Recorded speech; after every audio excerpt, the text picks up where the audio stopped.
Hello to everyone. Welcome to the Forza Barca podcast. This is your host Shubham, and as usual, I have with me my friend and my co-host Aniket joining in from Vancouver. Aniket, how are you? And it's the first time that we are recording this on a video, so people and our listeners will be able to see who we are actually. So, do you have any first message to all the listeners? Hello, everyone. Hello, and good afternoon. It's afternoon here. Good night to you guys because it would be night there. It's a totally new experience to record it on a video, to be honest. Need to go through a lot of settings, blah, blah, blah, everything. But I think it would turn out to be a good experiment for us as well. And to add a little bit heat to the conversation, let's just talk about today's match uh, against Real Sociedad. What do you think about the match? How was it? How did Barca do today? Yeah, so I mean, Barca did wonderfully. To be honest, no questions because anyone who is looking at the scoreline, will be able to agree with us. But it was not a straightforward game as it might seem like if you are just looking at, let's say, on the highlights or just looking at OneFootball or Goal.com. I don't know which application you use, but to analyze the game, let's start from the scratch. So Barca goes to the city of San Sebastian for their second game, Aniket, second La Liga game after a disappointing draw in the opening game, as we discussed. And basically, this game had everything. A cliche, as they say, a game of two halves. First half, well, it was a terrible one by all the standards, and we will analyze. But the birthday boy Lewandowski and Barca number 10 make things easy, a very easy second half, and in general a very easy game if you're just looking at and analyzing it, as Blaugrana won 4-1 away at Anoeta, stretching Xavi's unbeaten run to 10 games now. Aniket, mind you, 10 away games in the La Liga. Xavi went with the changed formation today and many changes from the previous game. Actually, his lineup literally ridiculed our prediction as we gave out in the last episode, and even we tweeted out, we gave on Instagram. Uh, but I think, Aniket, this is what gonna happen in the future games, especially to the club, which has an array of world class and amazing players who are competing for one spot. And I think we as fans and as analyzers of the game, we would be happy to be wrong every time if we are wrong, and yet the players are scoring like 4 goals every half or every game. So let's start up with the lineup today. So the lineup today, it was it was like a surprise. It was like a blast of surprises to me. Well, we predicted the last game in the last podcast. Actually, we said that there is going to be a change in the formation. I am happy about that. But the predictions which we took in the last one, it was totally different from what we were seeing in this game today. So the formation today, which Xavi used, was 3-2-4-1. So the three defenders were Christensen, Eric Garcia, and Araujo. We were having our pivots as Gavi and Frankie de Jong. In the front four line, we were having Balde, Torres, Pedri, and Dembele. And our number 9 for today was Lewandowski. So a good lineup, but what I am confused about is what is Ferran Torres doing in this lineup? Like, I'm totally surprised about You it. you We you came had you came ample to the amount of point straight. Huh? You came to the point straight. yes, You're not beating the bush. no BS here. Let's just get it rolling. Let's just do the analysis here. What is Ferran Torres doing? We have Ansu Fati, who is healthy and fit, not tired. We have Rafinha, who had extremely good game the last game. He did not make any mistakes. We did not create well. We created many chances. We had 21 shots in the last game as well. So these guys were doing perfectly well. But my question again, what is Ferran Torres doing in this lineup? Again, we will talk about his game in the coming section of our podcast. One of the interesting facts which I want to tell you guys is the French centre back Jules Koundé was supposed to be on the lineup today, but as we all know, we were not able to register him So we had a little bit of problem with our lineup today. Araujo, uh, Eric Garcia, and Christensen seemed to be a little bit dull in the defense line. And we did not even have Serginho Dest in the squad for today's game. So yeah, that's how the squad looked today, and that's how we went in the game today. Yeah, I mean, Serginho testing, Aniket. We discussed this last episode. I don't understand. Okay, I mean, it's understandable that he wants to push him out, but as a, for example, if he's going for 3-4-3-2-4-1 or whatever, 3-4-3 or 3, I don't know what kind of lineup he, because I remember when we were watching the game, there was one of the commentators who said that it was supposed to be a diamond and Pedri's at the front end of the diamond. And to be honest, to me, it did not look like a diamond because we discussed many times, and so it was just like on the sides and there was nothing in between. So I don't know what kind of formation that was, or maybe it was just chaotic. Maybe it was really hard for the players to Well, understand the new what I system. thought, sorry to interrupt you, but what I thought was Xavi's strategy could have been for this game is just push wide on the pitch so that it opens up more space on the wings and just play it through the wings instead of the center line. So that could have been one of his strategies, but interestingly, it did not paid off, is what I Yeah, think but of I it. mean, for a team who has Pedri, you cannot just keep playing on the wings. It's not acceptable. And okay, I mean, we will go through the game, but Pedri at once he was playing as a pivot. It is unacceptable. This guy is one of the he is called Pedri Potter, not to be playing. Okay, I am not undermining Boosie's role, and a pivot and a CDM is as majestic and as artistic as any like Iniestas and Chavis could be. But still, there is a difference. And Pedri's job is not to play as a pivot. His job is to go ahead, and his job is to create those final passes in the final third. So I don't know. Okay, but anyway, what a first half! Literally the perfect half for a neutral football fan, and surely not a good half for Barcelona loyalist, because it was really hard, Aniket, to see the midfielders and defenders struggle. Yes, the aggression front, let's say Lewandowski and Balde on the left side, and Dembele. I will not say Ferran Torres' name, mind you. So the aggression front seemed, okay. They were having a couple of good goals at, let's say, goal.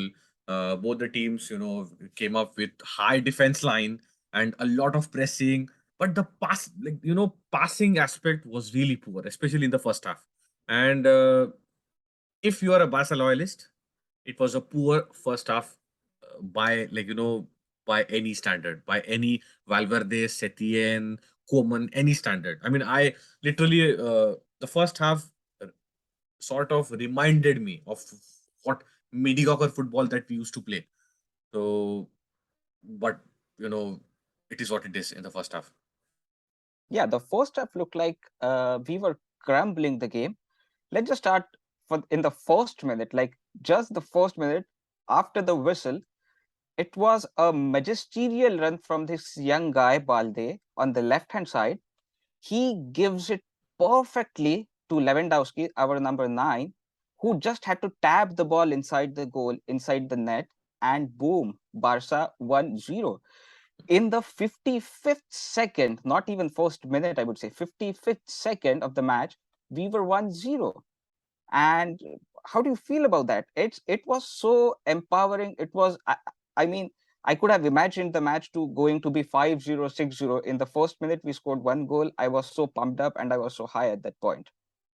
Yeah, I mean, it was, to be honest, I couldn't believe it because normally, always after first half, we stay at 0-0. So it was an unbelievable feeling that, oh, we scored, especially in seconds, not even the score, the the clock hadn't even touched a minute, which was like a rare Yes. moment for us because we don't directly go on goal. So this is what, for example, you understand the aggression front, or let's say the mindset of Xavi, that he wants to attack. He wants players to attack from literally not even minute first, but first second. So you can let's say decipher many things out of it. But 5 minutes later, so the happiness couldn't, stay for a long time in Barcelona A long fans, time. in fans' mind. But 5 minutes later, La Real equalized with a blunder, mind you, from Frenkie de Jong. In the deep midfield of Barca, so it was like, let's say, just close to the final third for La Real.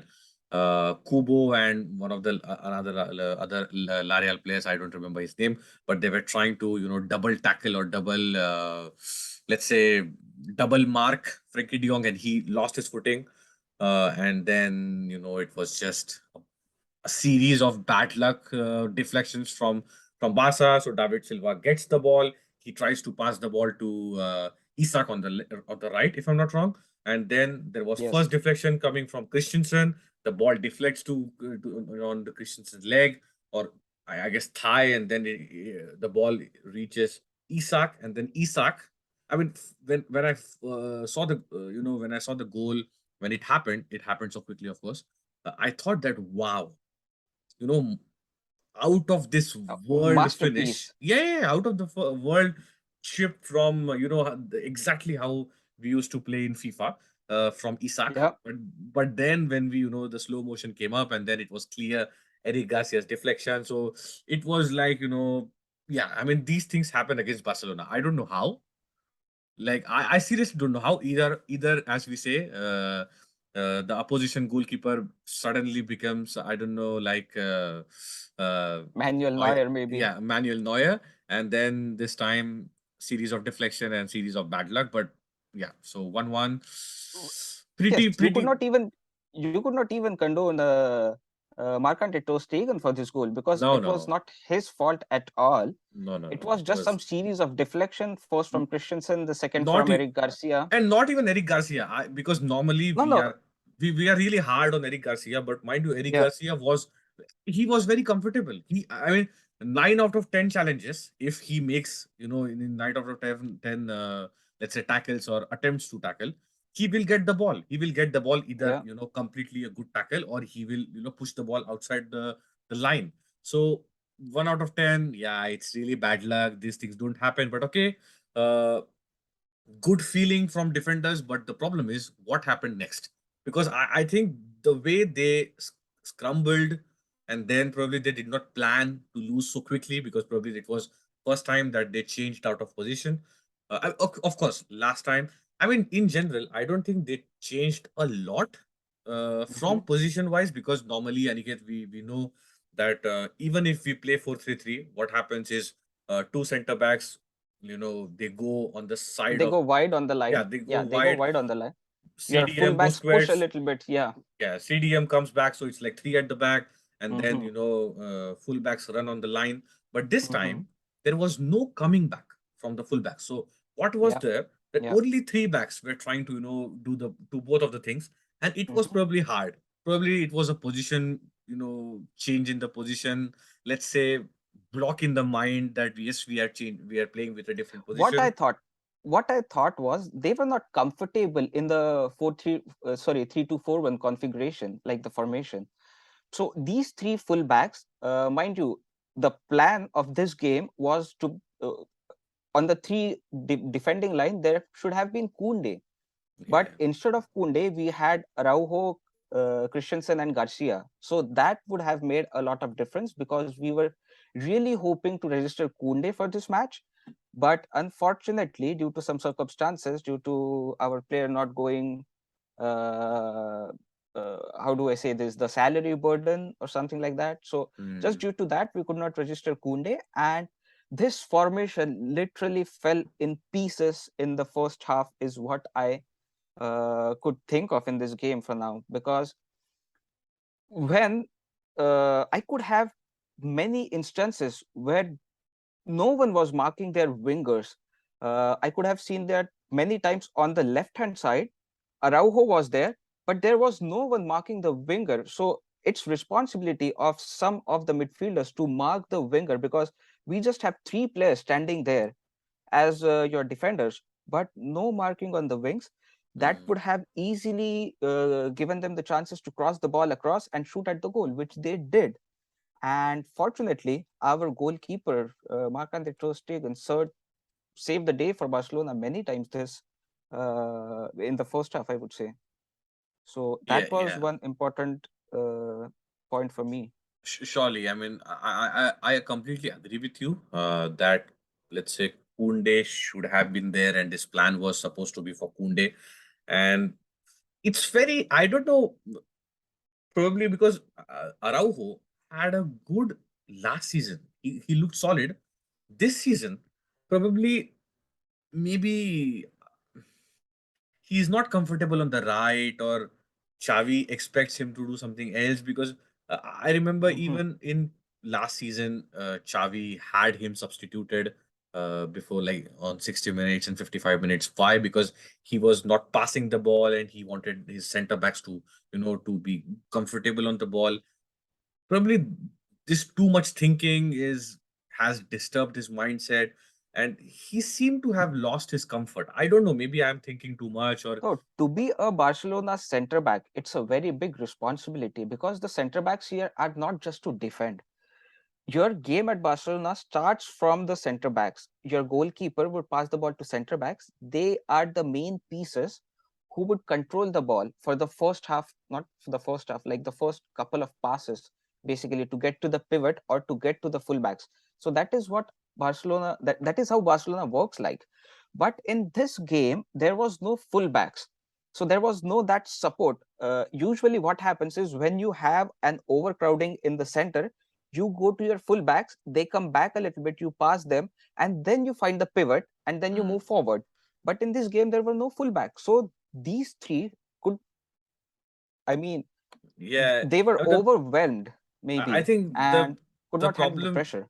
yeah, the problem with Araujo, I think he's like, as we know, he's very, very good at, let's say, tackling or getting the ball out. But once he has the ball, when there is pressure from the opposition, I think he crumbles, especially when if he's out of the position. I remember in last season, if you remember, Aniket, it was the game against it was the El Clasico when Barcelona won 4-0. He made like Yeah. couple of dribbles on the right hand side, and he, like, he was probably one of the fastest players. But this Hmm. season he seems really uncomfortable. Either he takes the ball, and whenever he's passing the ball to someone else, for example, there could be three scenarios. One, if he gets the ball, he under the pressure he returns the ball to the same center back, or let's say Ter Stegen, from where he Hmm. got the ball or from whom he got the ball. Scenario one. Scenario two, he loses the ball. Okay. He cannot take the ball, or either due to the tackle from opposition player, the ball goes out, or he completely loses the position, and then there is counter attack. Or the third scenario, that he can pass the ball to another player, or he can dribble, which is rare. But even if he's passing the ball to someone else, it seems like, okay, somehow he managed that. It's never comfortable. It's never as if Yeah. smooth, as if, okay, yes, he took the ball, let's say took a step, or under the pressure, of course. If he's, of course, not under pressure, then of course he can pass. But yeah, I mean, this is the thing. But anyway, Araujo is not only the player who was at the fault.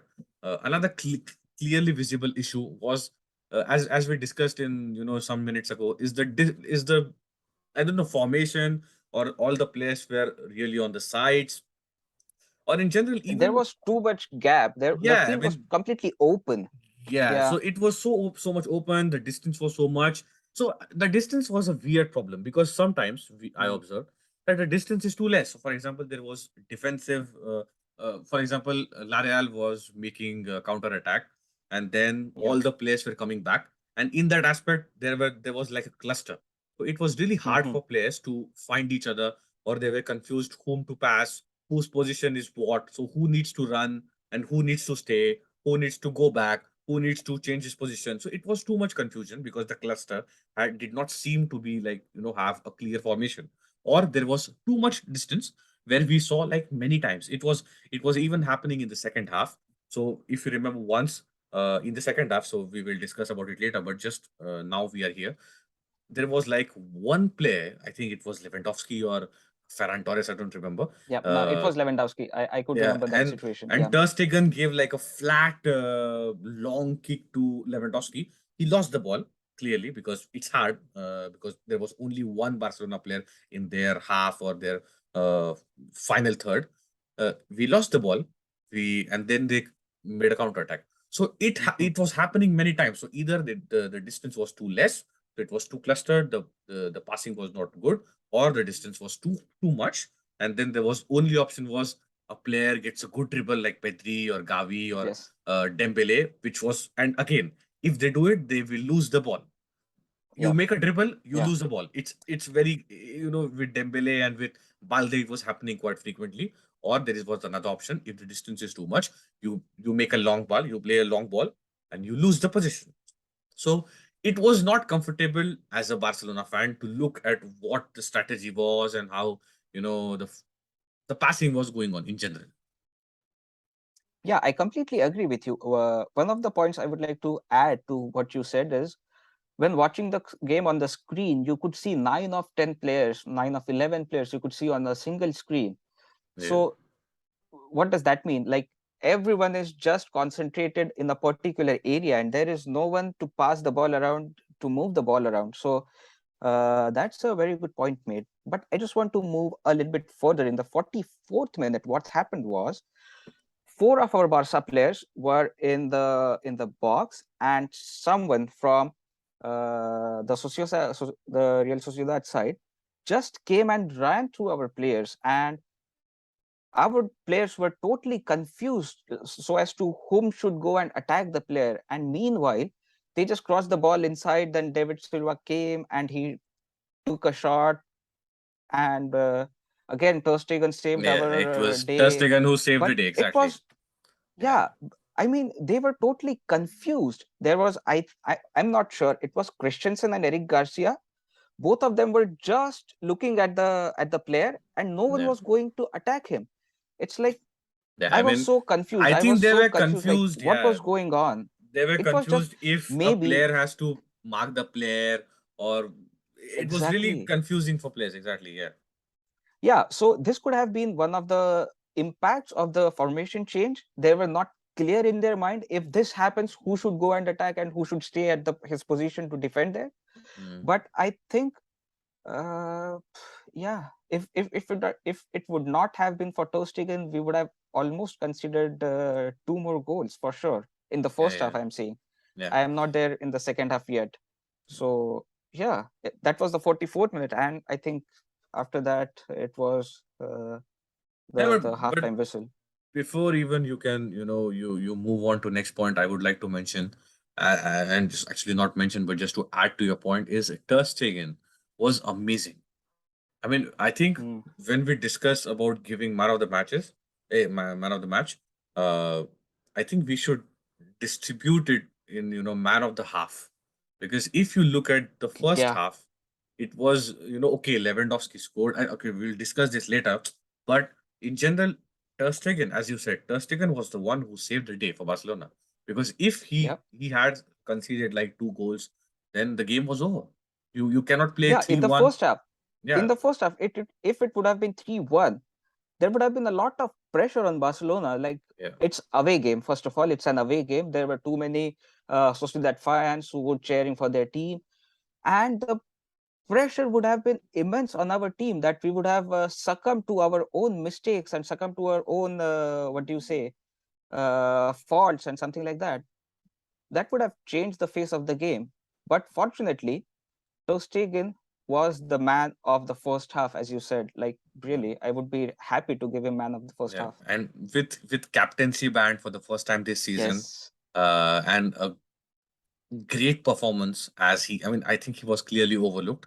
We Hmm. might see something in the press tomorrow, but let's see. But he completely deserves the place. He is the Yes. man. He He was the and man Yeah, leading the team with examples. Like, yeah, this is how you should be. This is how you yeah. should be for your team. Always there to support. Even in the last season, Aniket, we were discussing that it is really sad to see what is happening to player like this, because especially against PSG in the great remontada, the way he showed courage and, okay, everyone go up, I will be here. we wanted such a leader on the pitch, and Yeah. today he showed why he is the leader, why he is the right person. And in the summer, even in the summer, there were a lot of rumors that Xavi doesn't consider him as a as number one, and he Yeah. he can be sold. But it was clearly the rumors were clearly slashed by Xavi that no, the project revolves around him, and right decision. And not having a clean sheet is actually a sad reality for Ter Stegen because he deserved it. He deserved to have a clean Yeah. sheet. He deserved it today, but it's okay if it's not his fault, to be honest.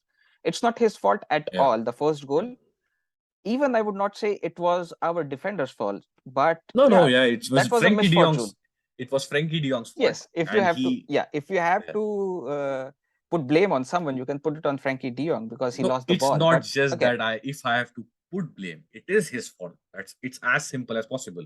As Frankie De Jong, as yes, as the most senior midfielder who is playing of the team on, right now. yeah, who is on the pitch for Barcelona, Hmm. you cannot concede a ball like this. So anyway, Yeah, you so just cannot expect this from Frankie De Jong. yeah, so just before the first half whistle, we actually Barcelona actually got twice, like two chances, to score, but unfortunately it couldn't be. The first chance, Gavi, there was a good ball for Gavi, but L'Oreal goalkeeper Alex Remiro reached the ball sooner than Gavi. Actually, I was a bit scared because he dashed into Gavi's stomach, which was a Hmm. bit. Hmm.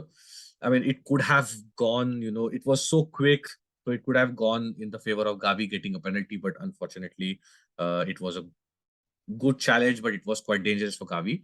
And seconds later, the second chance, came for Lewandowski. There was a header opportunity for Lewandowski. He headed it, but it was clearly in the hands of Alex Remiro. So safe pair of hands. I mean, especially in the first half, both the goalkeepers had a good game. Uh, Chaotic first half, as we discussed. A good start for Barca in the first minute, but they lose comfort right away. Uh, Aniket, let's start with the second half. So second half started with both teams unchanged with the same formation, no substitution, nothing. Might be Xavi just I don't know. Xavi would have given them a quite a nice and long lecture about the possession game, about their defense and stuff like that. But in the 52nd minute, right? Uh, I think 6 minutes in the second half, in the 7 minute to be honest, in the second half, we saw a goal from La Real, but fortunately, it was ruled to be offside. The pitch referee went to the VAR, and there was a little bit of confusion as to should that be given offside or should that be given the goal. But as the rule book says, if the player is trying or if the player is going for the ball, it should have been given offside straight away. So that is what happened. That is what the inference of the game was, and yeah, good decision by VAR and the referees there. So Yeah. the game still remains 1-1. Just to make a correction, referee did not go to VR, so there was no VR used. It was just on pitch referee's decision. Oh, it was If on pitch referee's yeah, decision. on A field good decision. decision, I Yeah, must say. Then yeah, yeah. Clearly, and I actually did not understand why L'Oreal captain he was even contesting for a goal was because it was yeah, yeah yeah, it was a stupid. And I remember Ter Stegen was going to let's say the referee and the captain explaining him why it was offside because it was clearly an offside. When exactly. he was It was literally clearly going on, offside. Yeah, he was diving, he was going all in for the ball, and then you are contesting that it's yeah, not an offside. Like, what is this going on? yeah. Anyway, uh, on 55th minute, Gavi steals the ball in a dangerous territory in L'Oreal's L'Oreal's box, and but unfortunately he couldn't see Dembele, who was completely free on the right side, and he tries a shot, gets blocked, still 1-1. But a very, let's say, positive thing happened for me personally. on 66th minute, on I think 63rd minute. Yes, Ansu and Rafinha come on as a first set of substitution for Ferran and Balde. Balde had a good game. Uh, he had an assist, so yes, cheers for him. Kudos to him. His first game this season, and he had a good preseason. Uh, Yes, he had a big audition so that to answer the question that if he can, play as a backup for Jordi Alba, or we still need to, get Marcos Alonso. So I'm not sure because he had a good assist, but he did not have like a great game as we discussed. Okay, he did not concede any ball or any position. He did not make a mistake so that to make to let's say force a chance for L'Oreal, but he did not create as well. Probably, okay, we cannot Mm-hmm. put the blame on the young wing back, probably because even for him it was a change in formation and he will probably learn. But I don't know. So it was a mixed game. But for this guy, which I have reserved my words, Ferran Torres, he doesn't deserve to wear the jersey right now, especially Well, to i- does he deserve to start the game for Barcelona, playing 11, starting 11? impossible. Impossible. I don't understand this. I I trust Xavi. You know, we trust Xavi. Uh, since he has come, we have never complained. We believe in him. We trust him. We trust in the process. We keep cheering and praising him. But what I don't understand is after the game in the press conference, he says that Pedri and Ferran had good game in the middle. If Ferran had a good game in the middle, I don't understand football. Yes, of course, I don't understand even, I don't know, 0.01% when compared to Xavi, surely. But as a as a fan who is watching the game for like more than 1.5 decades, I'm sure he did not have a good game in the middle. He had one chance, scoring chance, which he One blasted. clear scoring chance. Yeah, Sorry to disturb you, yeah, interrupt you. yeah, a good disturbance. He blasted it outside, and then nothing. Then nothing for the whole, for the whole 60 63 minutes. Nothing. And I don't understand. I seriously don't understand. When you started actually I think you mentioned in the when you were discussing about lineups is especially when we have Ansu who is fit, who we have Rafinha who is fit. I understand in the long season when we are playing like in four different competitions, Super League, not Super League, but Super Copa, Champions League, and Copa del Rey, and La Liga, and whatnot. These Saudi Arabian leagues they play, the friendlies. I understand it's a long season. There are many tournaments to play for, to play in. You need players. You need players who can come in, have a Who go can at. rotate? Basically, Yeah, you need some player rotation so that yeah, no pair but of legs are getting tired, like Pedri. What happened to Pedri last yeah, season? like a Something like burnout. that. Yeah, Yeah. but not in the second game.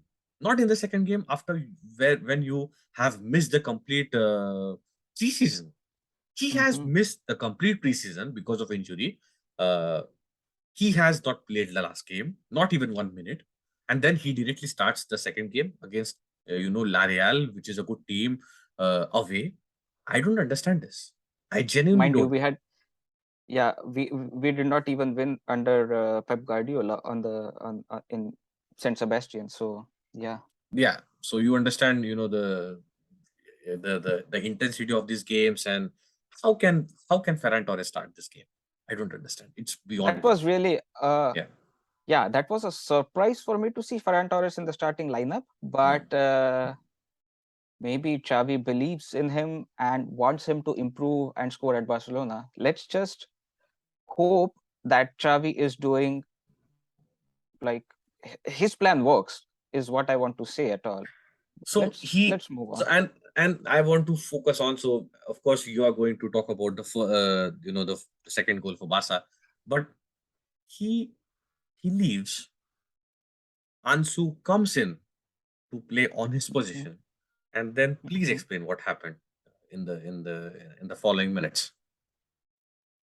So Ansu comes in the 63rd or 64th minute. 2 minutes on the pitch, this guy, our number 10, Mr. Ansu Fati, what he does is he gives. So let's just start from the beginning. So there was Rafinha who just pre-assisted Ansu Fati with the ball. He just passed it to mind you, Rafinha was on the right hand side.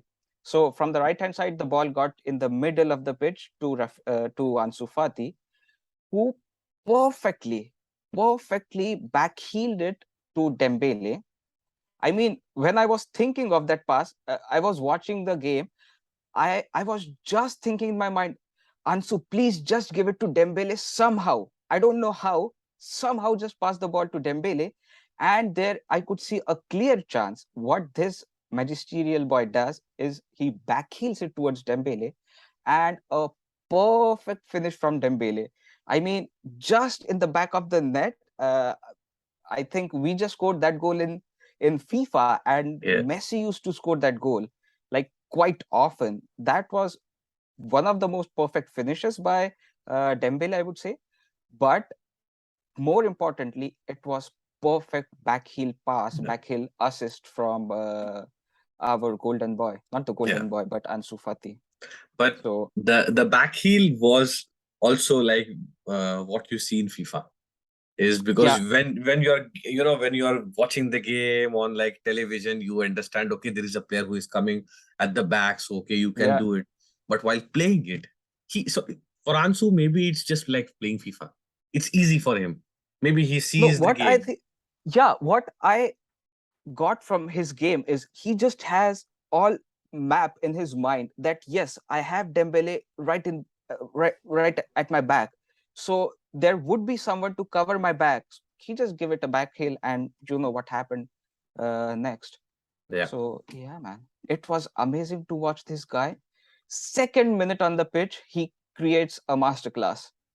Yeah. And this is actually, you missed a point, but this is the bar which has been set for players who will play on the aggression front for Barcelona. And Ferran Torres is Yeah, miles apart from reaching this level.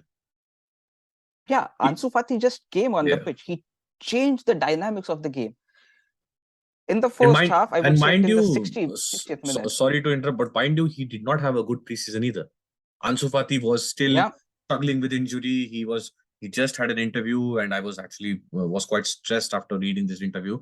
He said that after his injuries, he did not have let's say conventional surgeries. He had like a bit offbeat non-surgical medical treatment, and Mhm. even after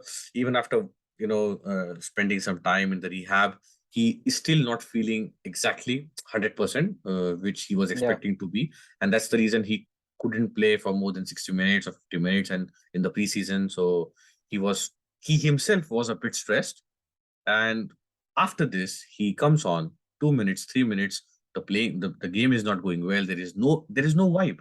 There is no vibe. There is Yeah. no There was no dynamics. dynamics. We could not see the dynamics. What was going on? So Yeah, but a wonderful player and amazing.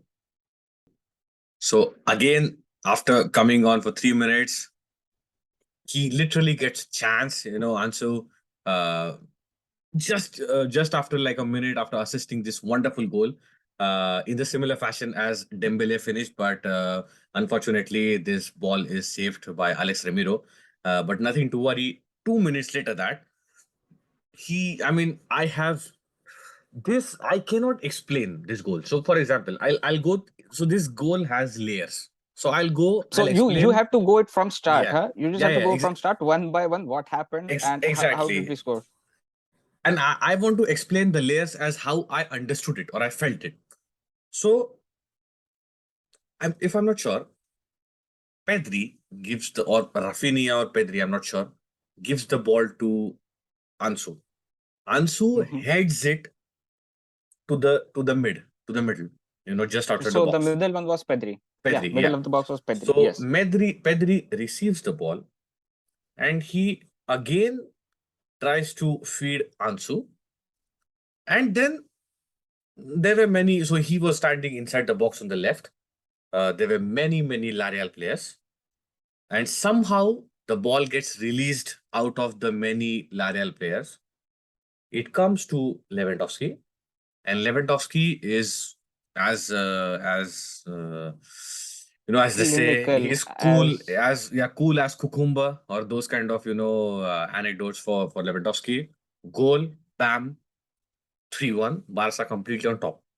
Then the broadcasters show slow motion, and we are thinking, yeah, okay, Lewandowski was lucky to get the ball there. But then in the So slow what motion, I thought, sorry to disturb you. What I thought in the meanwhile was, yeah, it was a lucky goal for Lewandowski. He just received the ball somehow, like maybe deflection from La Real players, because in the real time you could not see what exactly happened. So I was just thinking it was a fluke that Lewandowski got the ball and he just shot yeah, it on the goal. a Yeah, birthday, Barca a is up again. birthday, a birthday gift from God, probably. Yes. So that's what I Yeah. thought. Now go And, ahead. but then in the slow motion, we understand that he was literally surrounded by 4 to 5 L'Oreal players. Ansu Fati. He gives the ball. He. I think it was his first touch.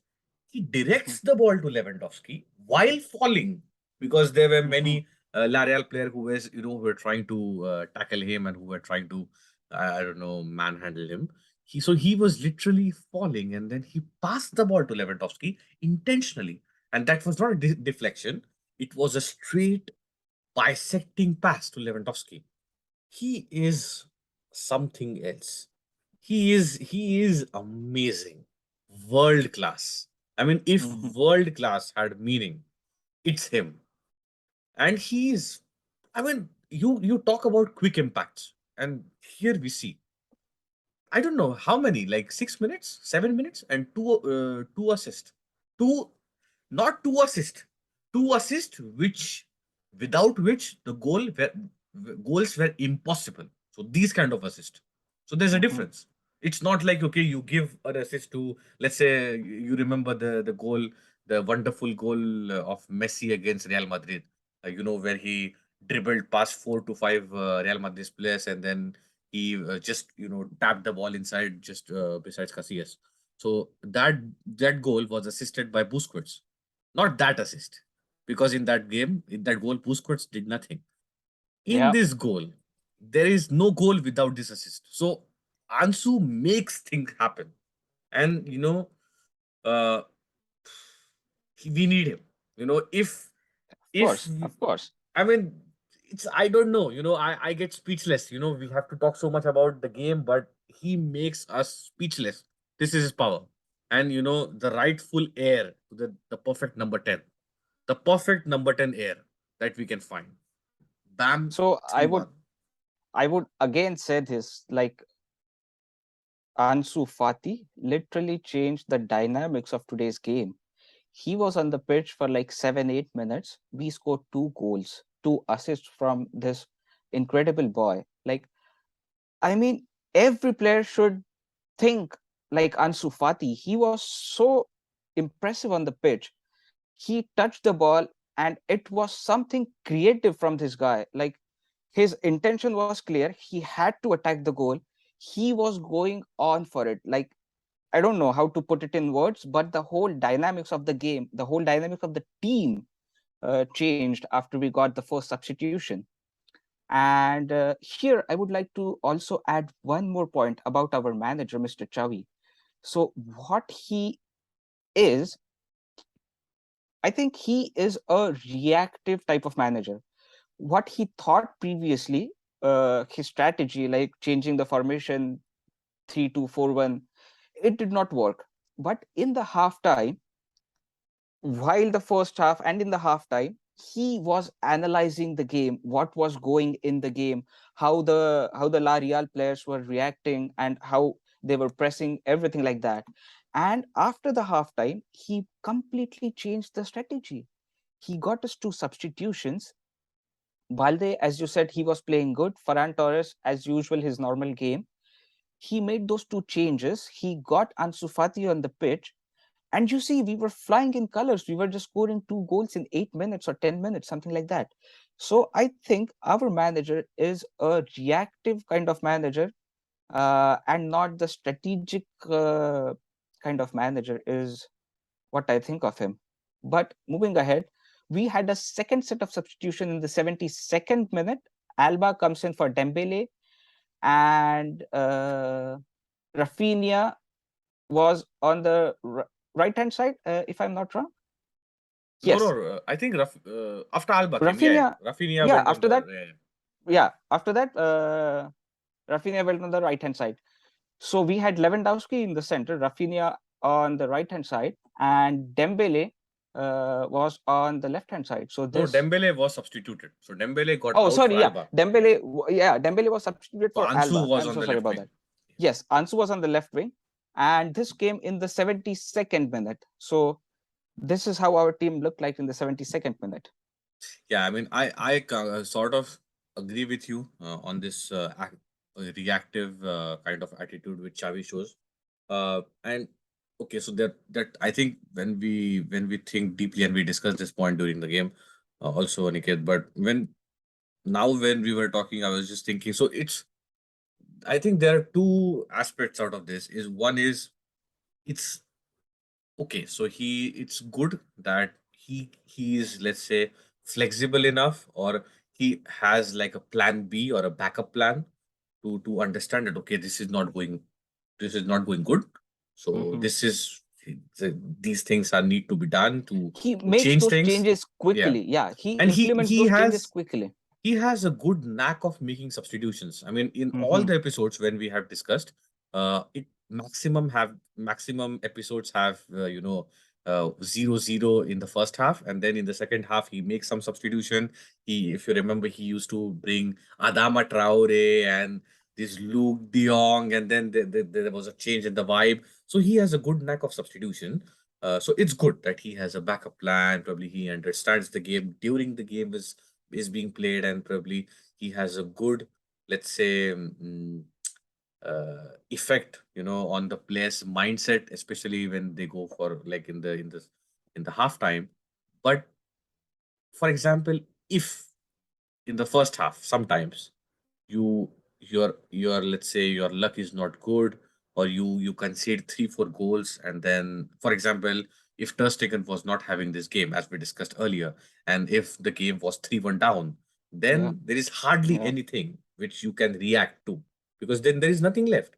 You cannot that is true. completely, okay, yes, there is a sense of remontada, but you cannot have a remontada every time. It happens Yeah, it would once. have been immense pressure on the Yeah. players as well. Like if you are away and if you are three down, that changes the game totally. That totally changes the game. Yeah. Yeah. But I hope that with experience, these things will change, and he will not need often to use his plan B and backup plans, and his plan A will succeed. But yes, it's a process.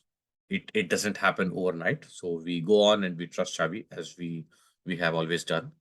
But after the formation, Barca looked very comfortable. Even I mean, after scoring those goals, Barca looked comfortable. Not in lethargic point of view, because it's Barcelona. It's Pep's idea of football. So it's Xavi, which Xavi is continuing. After 3-1, we don't stop. We are not happy. We are not just gonna pass the ball around. No, what we do, we go No for another parking the goal. bus now. Yeah. So That we was a go for different era. No parking the bus. so Yeah. we go for another goal, and 79 minutes. Uh, it was like what? Barca were struggling in the first half. Are Probably you this is kidding me? yeah. Is it Are the you are same you? team? Yeah, probably. I mean, probably this is the question which was asked by Ansu. Is like, what, you were struggling? I don't remember. If someone watches second half, what, you really? I mean, you must be kidding me. What, the game was going on in the second half? So it was literally like that. Rafinha passes the ball to Lewandowski, and again the same guy, the pre-assister. So okay, but let me just continue, and then we will come back to this point.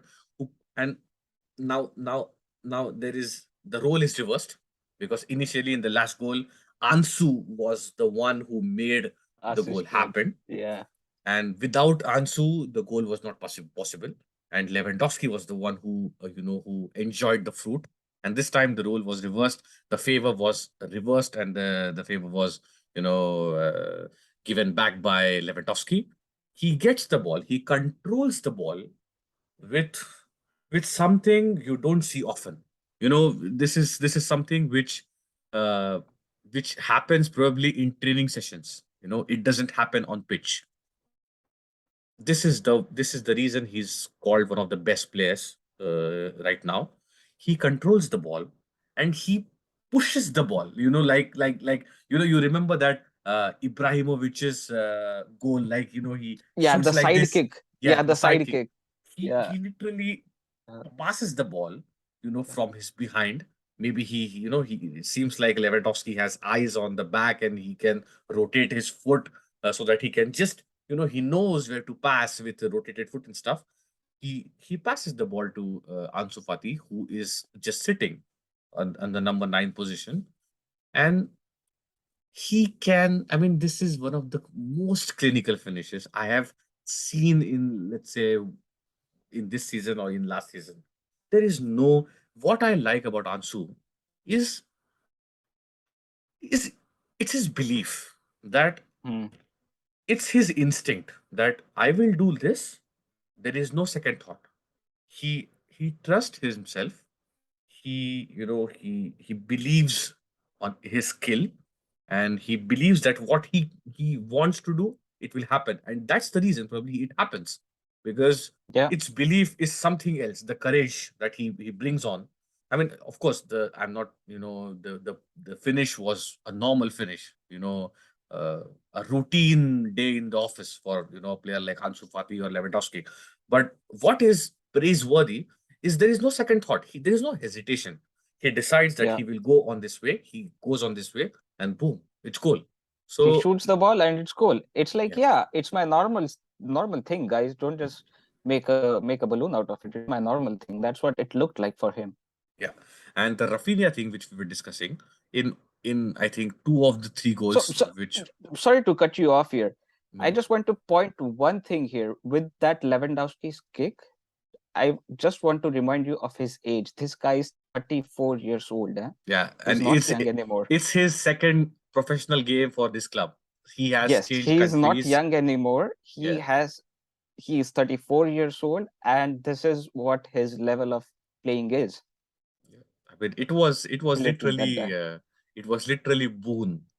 God gifted Barcelona. Okay, you lost Messi, you get Lewandowski. I mean, it's unbelievable how good he is and how lucky we are to have him. Yeah. But I was just talking about Rafinha. Is out of the three goals, two out of the three goals which Barca scored in the second half, Rafinha was the pre-assister. Okay, it could just be a coincidence, but before, just sweeping the coincidence off, and not, let's discuss about him, that he knew that, because pre-assisting is also, let's say, a different level of understanding of football, So because what this, I understand is his vision. I yeah, would just want to add one more name to this vision list. In the previous seasons, we had Danny Alves who had this kind of vision. He ran from the right side and he had the vision to cross the ball to other wing, like changing the wings, crossing to the other wing. So this guy had the vision, and I could see a little bit of glimpse, not in the defensive side. I'm talking about the aggressive side in Rafinha as well. He is completely having that vision as to how the game should progress. Yeah, now you can yeah. continue. So I mean, Built on this point. it's a praiseworthy skill that he has an understanding of whom to give the ball, who is in a better position. These decisions can make a lot of difference, because, for example, with Barcelona, we have seen that, especially in the era of Valverde and Setien and Koeman, is okay, players pass the ball unnecessarily. I mean, just because, for the sake of passing football, because we are Barcelona, we are supposed to pass the football. Yeah, the uh, passing game. yeah, it's understandable, but this is an intentional, reasonable, strategic passing with understanding, that everyone has an understanding of what to do next so that a goal can happen. And Mhm. Rafinha seems to be, intermingled with this understanding. And let's hope that he can have. I think Xavi will be happy with Rafinha pre-assisting such goals, even without if he's not scoring or assisting these ones. I'm pretty sure he was happy with his today's game as well. Like, no doubts about it. He really had a good game today. 2 pre-assists, I would say. Yeah. So in the list of pre-assists, I would like to add one more name. It was Busquets. You Yeah, know, Busquets, he Iniestas. has I been, mean, yeah, you see Busquets. as Yeah, exactly. yeah, you see at Iniesta statistics or Xavi statistics, you cannot compare. For example, you see these people comparing Ramos's goals versus Iniesta's goals. Yes, these people on paper, you if let's say if a if a teenager let's say is watching football now, and if he compares on goal.com or transfer market the statistics, Yeah, Iniesta will be one of the mediocre players. But when you yeah. look But at the pre-assist game, yeah, this is the this does understanding not that you go on require. paper, right? Yeah, This does not go on paper. So it's like just doing his thing and just going back to his home. That's it. yeah, But yeah, these players are the ones who make the team because they are the backbone. They know they have the vision to carry the game, and yeah, man, amazing player, amazing game for him today. Let's move on to the last pair of substitution. It was in the 85th minute where we got a double substitution again. We got in Sergio Busquets and Frankie Kessie. It was for Frankie De Jong and Gavi. Meanwhile, Sergio Roberto, he was playing as our CDM today. So I mean, yeah. that It's was another another surprise. it's That was another another surprise for surprise. me Yeah, because usually what we have seen Sergio Roberto playing is on the right back position. So that was a surprise for me. I hope to see Sergio Roberto more this season in the midfield. I'm not sure. Let's see how it goes. yeah. It's especially when there were reports that Pjanic might play this game Yes, with yes, Busquets red card. And then there was Pedri, who initially who it was Frankie De Jong and Gavi, and then Pedri who was yeah, playing as a pivot, and then it was Sergio Roberto. It was a bit confusing. So yeah. let's see. I mean, of course, Well, I'm sure that's what that happens. yeah, That's what happens when you have an array of players to choose from, yeah, and each one of them is best at their position. So this is what happens. yeah. So Aniket, let's move on to the next segment of this episode, which is TFB Man of the Match. And as we discussed, yeah, sure. So first of all, man of the match is Ansu Fati. No doubts, hands Yeah, down. yeah, hands down, he's brilliant. 20 minutes on the pitch for Ansu, and 2 assists and 1 goal. Absolutely world class. There is nothing else to say.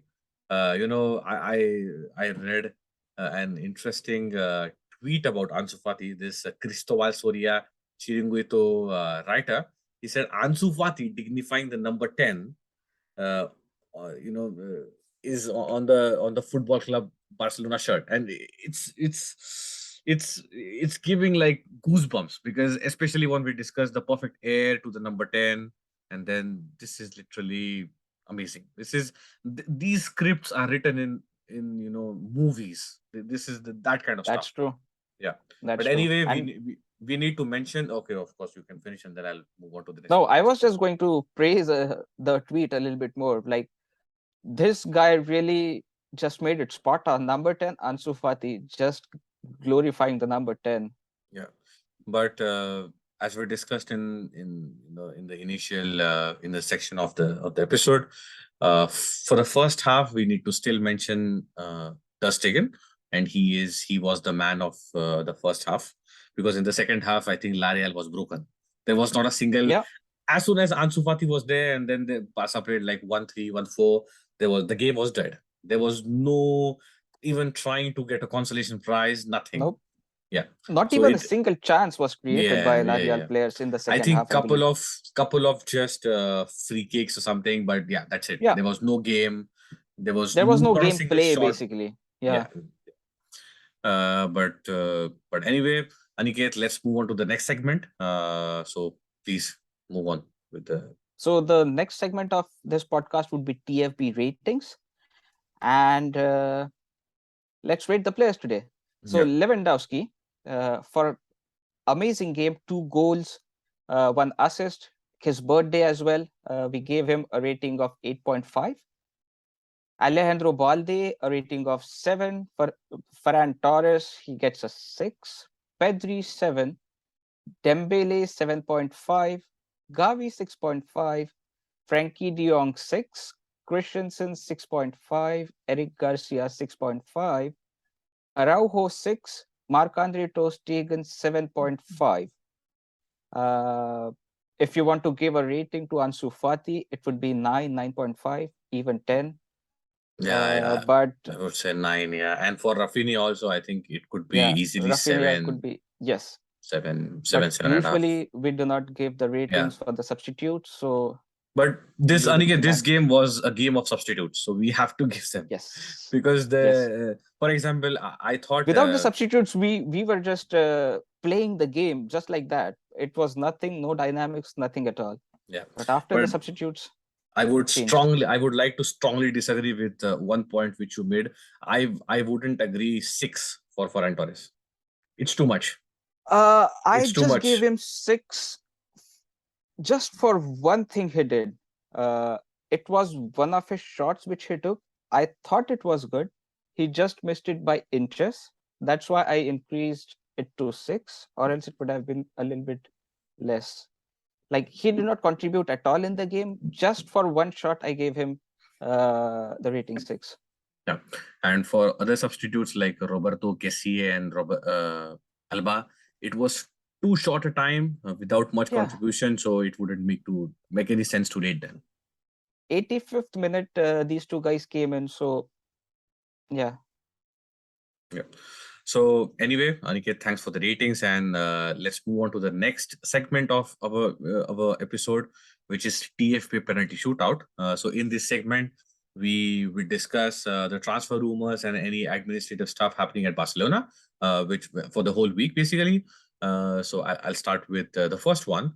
FCB is very close to push Samuel Umtiti out of the squad finally. The plan is that he will join an Italian club, Leeds. I don't know how they pronounce in Italian, Lice probably, on loan where 100% of his salary would be paid by FC Barcelona in return of some add-ons during the season. So Barcelona just want him out of their squad for now, Yeah, is yeah, what yeah, yeah, this deal is suggesting. yeah. So the next one is coming, that Chelsea. So FCB rejected Chelsea's bid for Aubameyang. Their offer is 17 million plus Alonso, but Barcelona wants straight cash deal for 30 millions without for Alonso. And maybe the next meeting is scheduled on Monday, if I'm not wrong.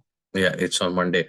And, a good thing happened today. So I was a bit happy. So, Aniket, we have always been fans of Aubameyang. When he joined, we were really happy. And we are really happy with what he's doing. He's a fan favorite. And,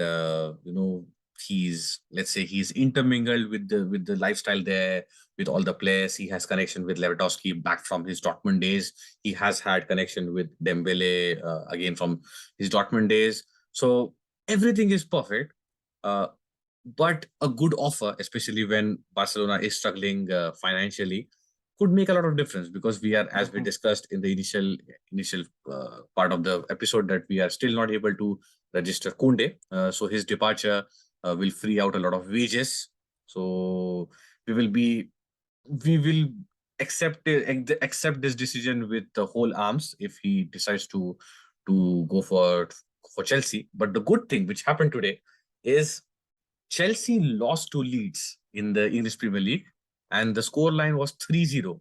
I think it happened for the first time in 20 years that they lost to Leeds. So, these kind of things can make a lot of difference because Yeah. anyway, Tuchel is under a lot of pressure because he has not got his players, and then what they planned was completely different. They wanted to get some center backs. Both of the center backs, I think, left because Christensen joined Barcelona, Rudiger joined Real Madrid, and it's a lot of mess. And with the new owners, because of course the new owners want to make a mark for themselves, they might not even try to negotiate tomorrow. They might say, okay, we need a striker who can come up, who can play this good role who of can just start yeah. scoring right away.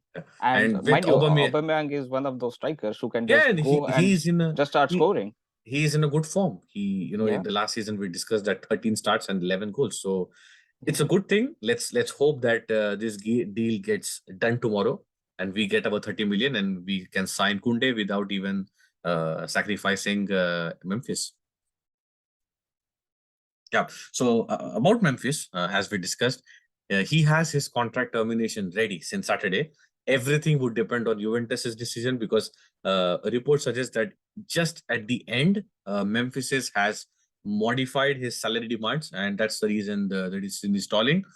In return, so Barcelona will not get anything in return from Juventus, but Juventus has said that they will forgive the 2 million or something close to that figure bonus, which still Barcelona owes Juventus for Pjanic and Arthur deal. So let's see. So the next one is coming. Zubimendi is hailed as the priority option to replace Busquets after he leaves at the end of this season. Yeah.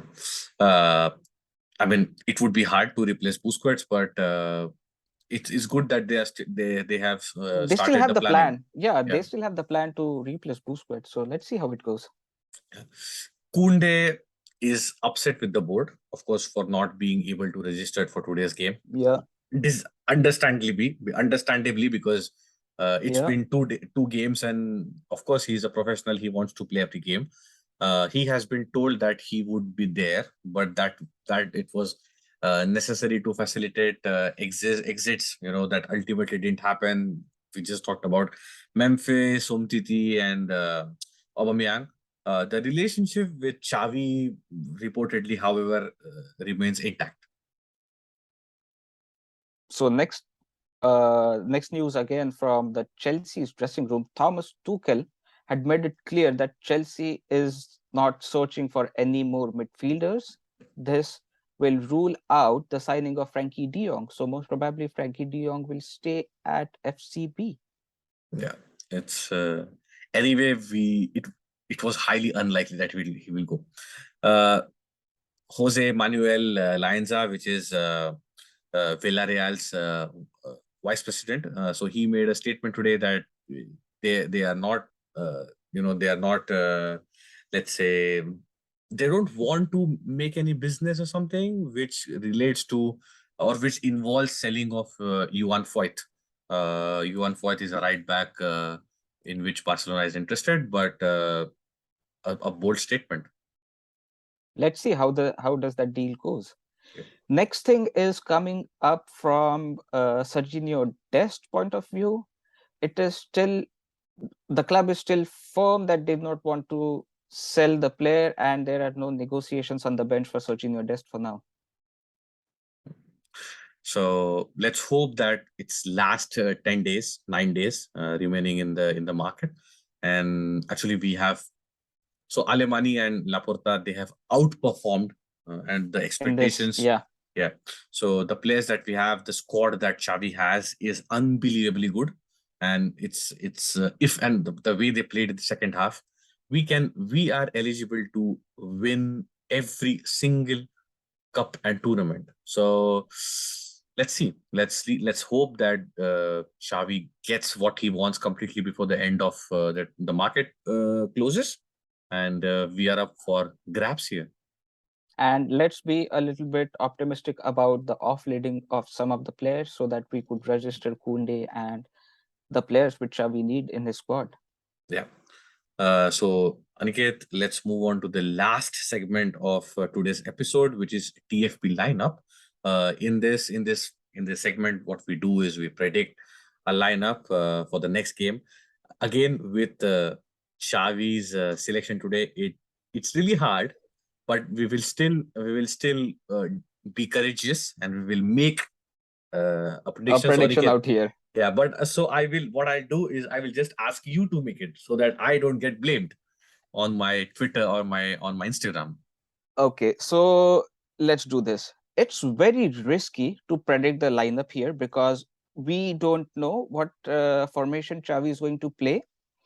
Let's be optimistic that he is going to continue with what he played today, and let's just go with the lineups. So starting with our goalkeeper Ter Stegen, there is no one to replace this guy after solid 2 games.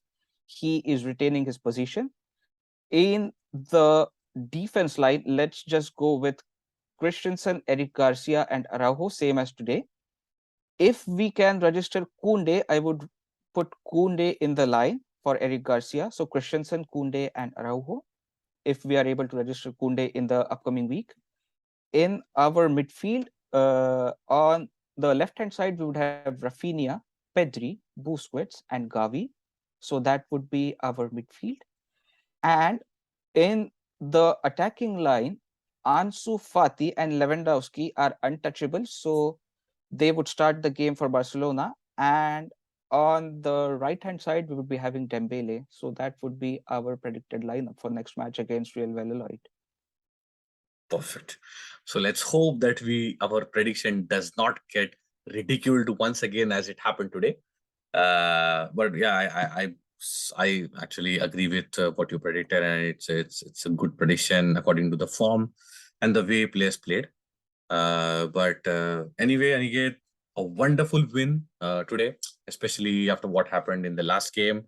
So we move ahead. There is one friendly coming in the midweek against Manchester City. So unfortunately, because of the time constraints, we won't be able to.